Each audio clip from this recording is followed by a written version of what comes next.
নবীর পথ চির শান্তির পথ, অশান্ত বিশ্বে তুমি রহমত। এসো তাই মেধা মননে জেনে নে। আসসালামু আলাইকুম ওয়া রাহমাতুল্লাহি ওয়া বারাকাতুহু। আলহামদুলিল্লাহি রাব্বিল আলামিন ওয়াসসালাতু ওয়াসসালামু আলা আবদিল্লাহি ওয়া রাসূলিহি নবিয়িনা মুহাম্মদ ওয়া আলা আলিহি ওয়া সাহবিহি ওয়া মান তাবিআহুম বিইহসানিন ইলা ইয়াউমিদ্দিন, আম্মা বাদ। সুপ্রিয় দর্শক শ্রোতা, শুরুতে জানাচ্ছি আপনাদের বিশেষ আমন্ত্রণ, শুভেচ্ছা, স্বাগতম এনটিভির বিশেষ প্রোগ্রাম জুমাবারের দর্স হাদিস প্রোগ্রামে। জুমাবারের এ দর্স হাদিস প্রোগ্রাম একটি অত্যন্ত গুরুত্বপূর্ণ প্রোগ্রাম। সুপ্রসিদ্ধ ইমাম নববী রাহিমাহুল্লাহ এর সংকলিত হাদিস গ্রন্থ রিয়াদুস সালেহিন থেকে আমরা ধারাবাহিকভাবে জুমাবারের এ দর্স হাদিস প্রদান করে থাকি। আপনাদের সবাইকে দূরের ও কাছের যারা যেখানে রয়েছেন জানাচ্ছি শুভেচ্ছা, স্বাগতম।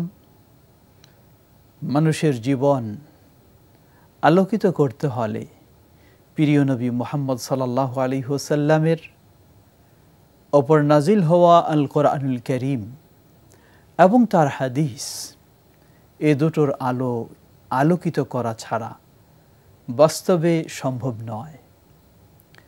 তা আমরা সকলেই কম বেশি বুঝতে পারি, কিন্তু অনেক সময় বুঝলেও সেটি আমাদের জীবনে আমরা বাস্তবায়ন করতে পারি না।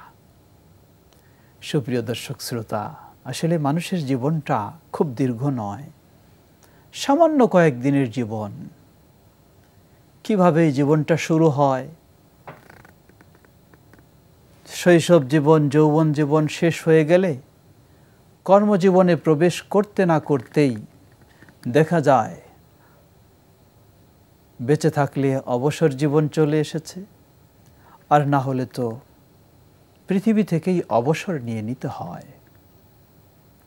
আসুন, দুনিয়ার জীবনটাকে সফল করতে হলে, আখিরাতের জীবনেও সার্থক হতে হলে প্রিয় নবী মুহাম্মদ সাল্লাল্লাহু আলাইহি ওয়াসাল্লামের ওপর নাজিল হওয়া আল কোরআনুল কারীম এবং তার হাদিস এর আলোকে আমাদের জীবন করার চেষ্টা করি। আমরা আপনাদের মাঝে প্রিয় নবীর হাদিস রিয়াদুস সালেহিন থেকে ধারাবাহিক দর্স রেখে থাকি। আপনাদের সবাইকে স্মরণ করে দিতে চাই, রিয়াদুস সালেহিন এমন একটি গ্রন্থ যা বাংলা ভাষায় পাওয়া যায়, বিভিন্ন ভাষায় অনুবাদ হয়েছে। আপনি সেই গ্রন্থটি আপনার বাসায় সংগ্রহ করে রাখবেন, আপনার গাড়িতেও সংগ্রহ করে রাখবেন। চলার পথে, অবসর সময়ে প্রতিদিন দু একটি হাদিস করেও যদি আপনি জানার চেষ্টা করেন, তাহলেও দেখবেন মাস শেষে বা বছর শেষে আপনি অনেক হাদিস জানার সুযোগ পেয়েছেন। সুপ্রিয় দর্শক শ্রোতা, আসুন সেই রিয়াদুস সালেহিন থেকে আজকে আমরা একটি গুরুত্বপূর্ণ বিষয়কে সামনে রেখে হাদিসের দর্স নেই। বিষয়টি হচ্ছে, মানুষের জীবনে সকলেই কখনো স্বয়ং সম্পূর্ণ নয়, একজন আরেকজনের সহযোগিতা নিতেই হয়। স্বয়ং সম্পূর্ণ শুধু একজন, তিনিই হলেন আল্লাহ সুবহানাহু ওয়া তাআলা। আর সকলেই অসম্পূর্ণ, সম্পূর্ণতা কারো মাঝে নেই। কেউ শিক্ষায় হয়তো বেশি থাকতে পারে কিন্তু অর্থে কম, কেউ অর্থে বেশি হতে পারে, অর্থ সম্পদে বেশি হতে পারে কিন্তু শিক্ষা দীক্ষায় কম, কেউ অর্থ সম্পদে ও শিক্ষায়ও বেশি হতে পারে কিন্তু ক্ষমতায় কম।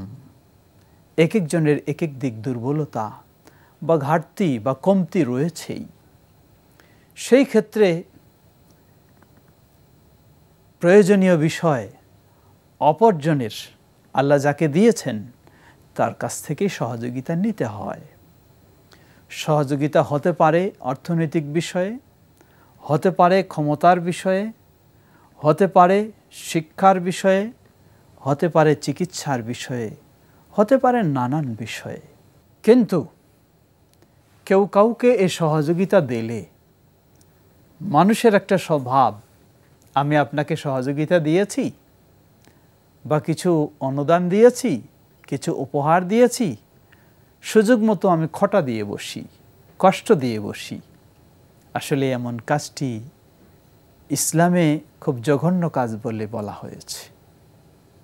সুতরাং আজকের আমাদের আলোচ্য বিষয় হচ্ছে কাউকে কিছু উপহার, উপঢৌকন বা অনুদান বা সহযোগিতা দেওয়ার পর তাকে যেন খোটা না দেওয়া হয়। খোটা দেওয়া নিষিদ্ধ, কষ্ট দেওয়া নিষিদ্ধ।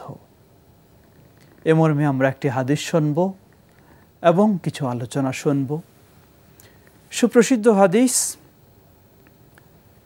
প্রসিদ্ধ সাহাবী আবু যার আল গিফারি রাদিয়াল্লাহু তাআলা আনহু তিনি বর্ণনা করছেন, নবী সাল্লাল্লাহু আলাইহি ওয়াসাল্লাম থেকে বর্ণনা করেন, তিনি বলেন, সালাসাতুন লা ইউকাল্লিমুহুমুল্লাহু ইয়াওমাল কিয়ামাহ ওয়া লা ইয়ানযুরু ইলাইহিম ওয়া লা ইউযাক্কিহিম ওয়া লাহুম আযাবুন আলীম। বললেন যে 3 শ্রেণীর মানুষ, তাদের 4টি শাস্তির কথা বললেন। প্রথম শাস্তি হলো কিয়ামতের দিন আল্লাহ তাদের সাথে কথা বলবেন না, আল্লাহু আকবার। দ্বিতীয়, আল্লাহ সুবহানাহু ওয়া তাআলা তাদের দিকে দৃষ্টি দেবেন না। তৃতীয়, আল্লাহ তাদেরকে পবিত্র করবেন না। চতুর্থ, ওয়ালাহুম আযাবুন আলীম, তাদের জন্য রয়েছে যন্ত্রণাদায়ক শাস্তি। এই 4টি শাস্তির কথা বর্ণনা দিলেন। ফাকারাহা রাসূলুল্লাহ সাল্লাল্লাহু আলাইহি ওয়াসাল্লাম 3 মাররাত। রাসূল সাল্লাম বারবার 3 বার এই কথাগুলিকে রিপিট করলেন। সাহাবী আবু যার রাদিয়াল্লাহু আনহু রাসূল সাল্লাল্লাহু আলাইহি ওয়াসাল্লামের এই সতর্কবাণী শুনেই তিনি খুব হতবাক হয়ে বললেন, খাবু ওয়া খাসিরু মান হুম ইয়া রাসূলুল্লাহ। হে আল্লাহ রাসূল সাল্লাল্লাহু আলাইহি ওয়াসাল্লাম, আপনি যেভাবে বলছেন সত্যিই ক্ষতিগ্রস্ত, সত্যি চরমভাবে ক্ষতিগ্রস্ত। কারা এরা তাহলে, যাদের এই 4টি শাস্তির কথা আপনি বর্ণনা দিলেন? আল্লাহ রাসূল সাল্লাল্লাহু আলাইহি ওয়াসাল্লাম বললেন, আল মুসবিলু ওয়াল মান্নানু ওয়াল মুনফিকু সিলআতাহু বিল হালিফিল কাযিব। বলেন যে এই 3 ব্যক্তি, আল মুসবিল, মুসবিল হলো ওই পুরুষ যেই পুরুষ তার পায়ের টাকনু বা গিরার নিচে কাপড় পরিধান করে থাকে। দ্বিতীয়, আল মান্নান, যে ব্যক্তি কাউকে কিছু দেওয়ার পরে খোটা দিয়ে থাকে। তৃতীয়, ওয়াল মুনফিকু সিলআতাহু বিল হালিফিল কাযিব। বিল হালিফিল কাযিব, যে ব্যক্তি মিথ্যা কসম করে তার ব্যবসায়ী পণ্য বিক্রি করে, মিথ্যা কসম।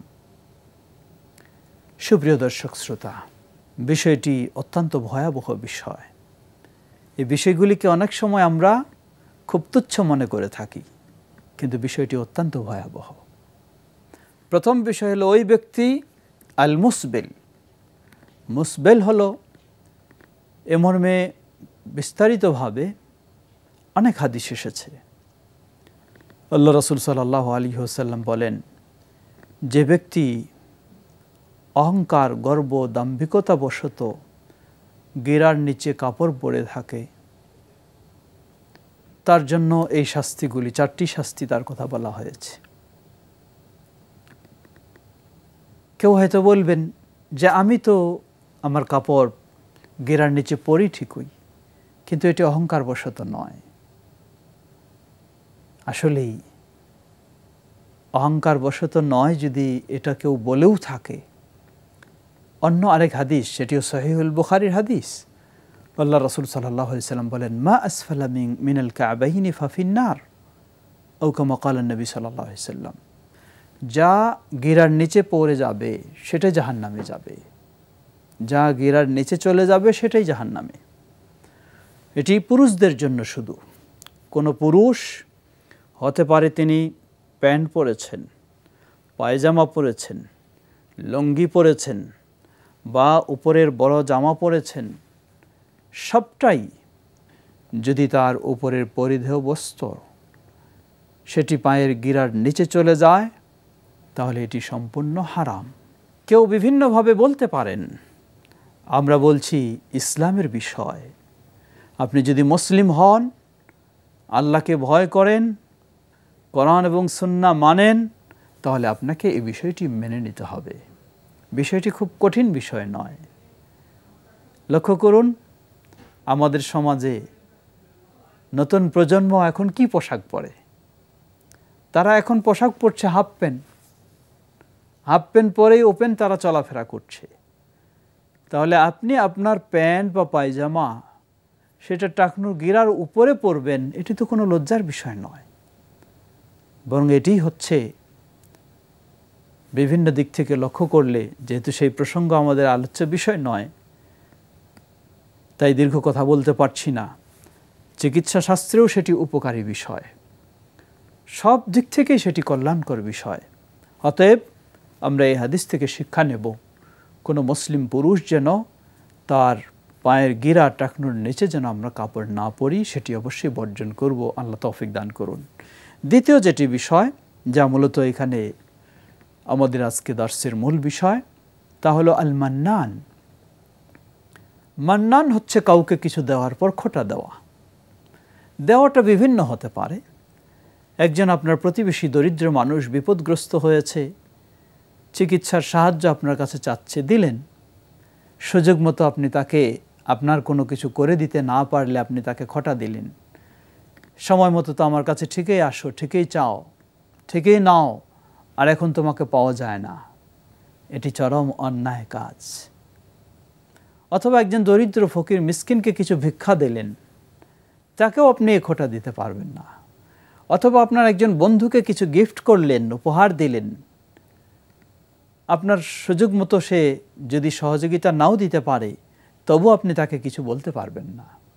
অথবা কোনো জায়গায় আপনি কিছু অনুদান দিলেন, তাও আপনি কিছু বলতে পারবেন না, কারণ আপনি দিয়েছেন এটি আপনার উপকার করার জন্য নয়, আপনি দিয়েছেন উপকৃত হওয়ার জন্য, তাকে উপকৃত করার জন্য। আপনি বিনিময় পাবেন আল্লাহর কাছে। এজন্যই আল্লাহ সুবহানাহু ওয়া তাআলা কঠিনভাবে বলেছেন, সূরা বাকারা 264 নম্বর আয়াতে আল্লাহ বলেন, ইয়া আইয়ুহাল্লাযীনা আমানু লা তুবতিলু সাদাকাতিকুম বিল মান্নি ওয়াল আযা। ওহে যারা ঈমান এনেছো, তোমরা লা তুবতিলু সাদাকাতিকুম বিল মান্নি ওয়াল আযা,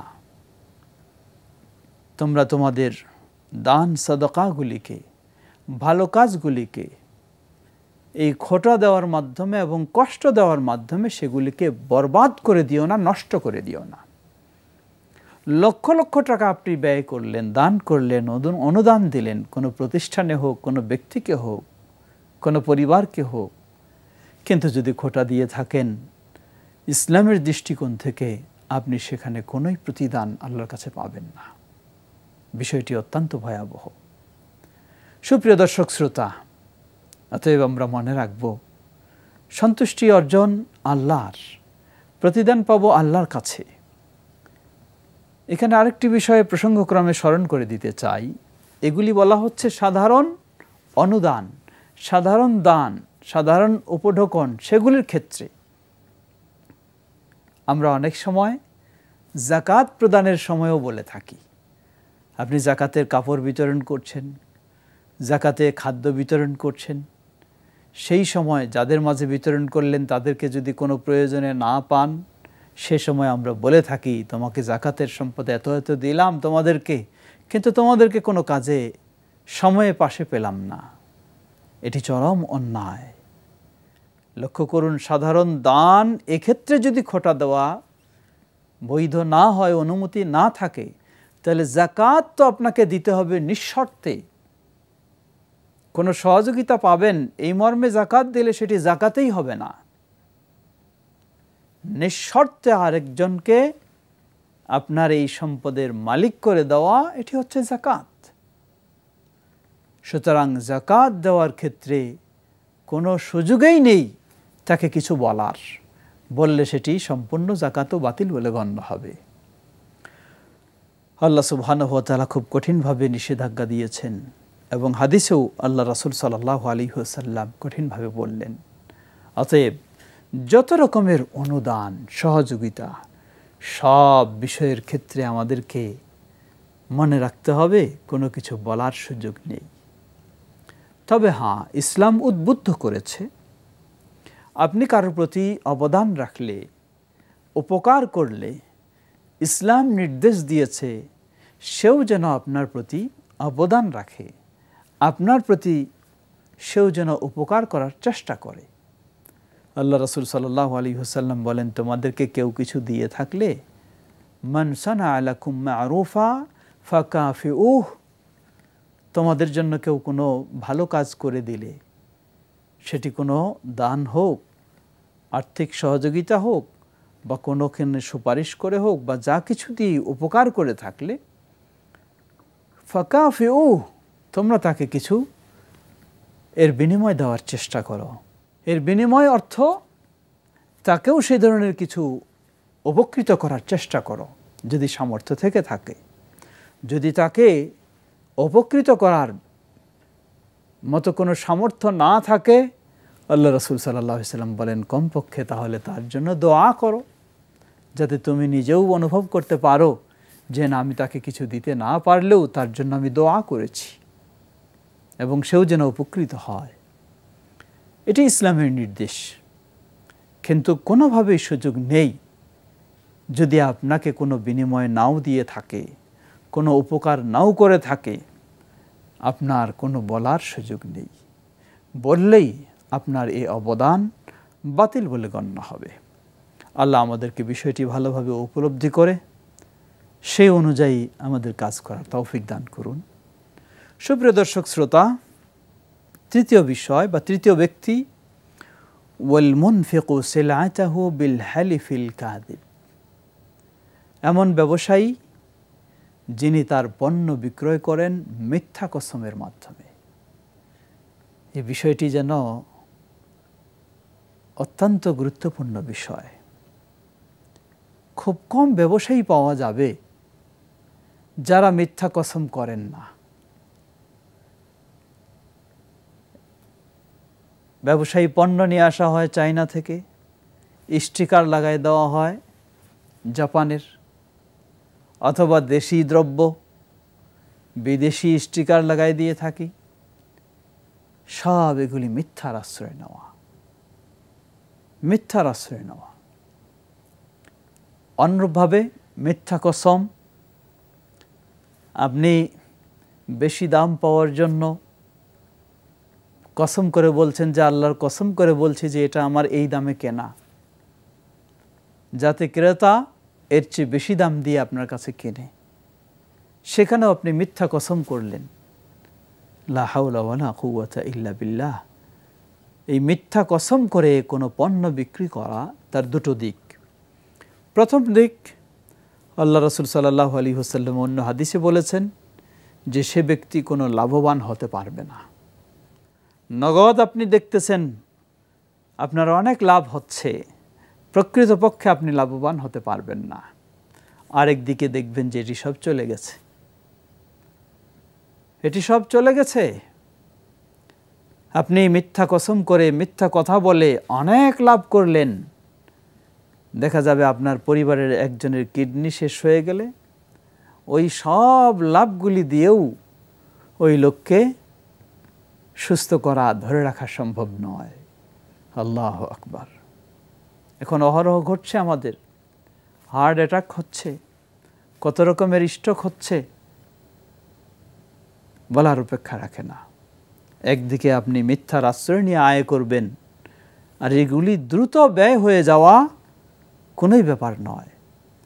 আল্লাহকে ভয় করে যদি সততার উপর অটল থাকেন, সততার সাথে ব্যবসা বাণিজ্য করেন, যতটুকুই পাবেন সেটিতে আল্লাহর বরকত হবে, যার ফলে আল্লাহ রাব্বুল আলামিন বহু ব্যয় থেকে আপনাকে হয়তো রক্ষা করবেন, বড় বিপদ থেকেও আল্লাহ আপনাকে বাঁচাবেন। কেউ হয়তো বলতে পারেন আমি সততার সাথে ব্যবসা বাণিজ্য করছি, কিন্তু আমার ব্যবসা নষ্ট হয়ে যাচ্ছে, আবার অনেক ক্ষতিগ্রস্তও হচ্ছি। মনে রাখবেন, উপকৃত হওয়া শুধু দুনিয়ার জীবনে সীমাবদ্ধ নয়, উপকৃত হওয়া আখিরাতের জীবনেও। আজকে যদি মিথ্যার আশ্রয় নিয়ে মিথ্যা কসম করে আপনি ব্যবসা করেন, দুনিয়ার জীবনেও একদিক না একদিক ক্ষতিগ্রস্ত হবেন, অপর ক্ষেত্রে আখিরাতের জীবনটাও আপনার জন্য অন্ধকার। আখিরাতের জীবনে আল্লাহ আপনার সাথে কথা বলবেন না, আল্লাহ আপনার দিকে দৃষ্টি দেবেন না, আল্লাহ আপনাকে পবিত্র করবেন না, এবং আল্লাহ আপনার জন্য কঠিন যন্ত্রণাদায়ক সেই জাহান্নামের আযাবকে প্রস্তুত করে রেখেছেন। লা হাওলা ওয়ালা কুওয়াতা ইল্লা বিল্লাহ। সুপ্রিয় দর্শক শ্রোতা, বিষয়গুলিকে একটু অনুধাবন করার চেষ্টা করি। সত্যিই ইসলামের বিষয়, যা দুনিয়ার জীবনে কল্যাণকর এবং আখিরাতের জীবন তো কল্যাণ আর কল্যাণেই, যা বলার অপেক্ষা রাখে না। আমরা নিজেরা সকলেই যদি বিষয়টিকে উপলব্ধি করে চলার চেষ্টা করি, অপরজনকেও সুন্দর পরামর্শ দিয়ে, উৎসাহ প্রেরণা দিয়ে এ পথে চলতে উদ্বুদ্ধ করি, তাহলে আমাদের পারস্পরিক সম্পর্ক হবে সুন্দর, আমাদের সামাজিক সম্পর্ক হবে সুন্দর, গোটা দেশটাই হয়ে যাবে সুন্দর। আজকে দেখুন, এসব বিষয়গুলি আমাদের মাঝে না থাকার কারণে আমরা বহুভাবে ক্ষতিগ্রস্ত হচ্ছি। সকল ক্ষেত্র যেন দুর্নীতিতে ছেয়ে যাচ্ছে, কারণ মিথ্যার আশ্রয়, প্রতারণার আশ্রয়, ধোঁকার আশ্রয়, এগুলি যেন আজকে আমাদের সাধারণ অবস্থা হয়েছে। ইসলাম আমাদেরকে স্মরণ করে দিচ্ছে, এসব বিষয় থেকে যেন আমরা অবশ্যই বিরত থাকি। বিশেষ করে আজকে যে বিষয়টি আমাদের আলোচ্য বিষয় ছিল, তা হলো কাউকে কিছু উপহার দিলে, দান করলে, আর্থিক সহযোগিতা বা কোনোভাবে সহযোগিতা দিলে, অনুদান দিলে কোনোভাবেই সেটি খোটা দেওয়া যাবে না। আমরা যেন এই খোটা দিয়ে নিজের ভালো কাজটি বা অবদানটিকে যেন নষ্ট না করে ফেলি, সেটা থেকে আমরা সতর্ক থাকব, বিরত থাকব। আল্লাহ আমাদের সবাইকে সে তৌফিক দান করুন। সুপ্রিয় দর্শক শ্রোতা, স্মরণ করে দিচ্ছি, আমরা হাদিসগুলি শুনছিলাম রিয়াদুস সালেহিন থেকে। সেই রিয়াদুস সালেহিন হাদিসের একটি সুন্দর গ্রন্থ, ইমাম নববী রাহিমাহুল্লাহর সংকলিত, যা বাংলা ভাষায়, বিভিন্ন ভাষায় অনুবাদ পাওয়া যায় নির্ভরযোগ্য। সেটি সংগ্রহ করুন, সংগ্রহ করে আপনার বাসায়, আপনার গাড়িতে, আপনার অফিসে রেখে দেওয়ার চেষ্টা করুন। সুযোগেই একটি দুটি করে হাদিস আপনি নিজেও শেখার চেষ্টা করুন। পরিবারের সদস্যদেরকেও এভাবে হাদিসের গ্রন্থ খুলে একটু দর্শ দেওয়ার চেষ্টা করুন। দেখবেন পরিবারও সুন্দর হবে, সবই সুন্দর হবে। আল্লাহ আমাদের এই সুন্দর পন্থা অবলম্বন করে সুন্দর হওয়ার তৌফিক দান করুন। ওয়া আখির দাওয়ানা আলহামদুলিল্লাহি রাব্বিল আলামিন ওয়া সাল্লাল্লাহু তাআলা আলা নবিয়িনা মুহাম্মদ ওয়া আলা আলিহি ওয়া সাহবিহি আজমাইন। সুবহানাকা আল্লাহুম্মা ওয়া বিহামদিকা আশহাদু আল লা ইলাহা ইল্লা আনতা আস্তাগফিরুকা ওয়া আতুবু ইলাইক। আসসালামু আলাইকুম ওয়া রাহমাতুল্লাহি ওয়া বারাকাতুহু। বিশ্ব নবীর পথ চির শান্তির পথ, অশান্ত বিশ্বে তুমি রহমত।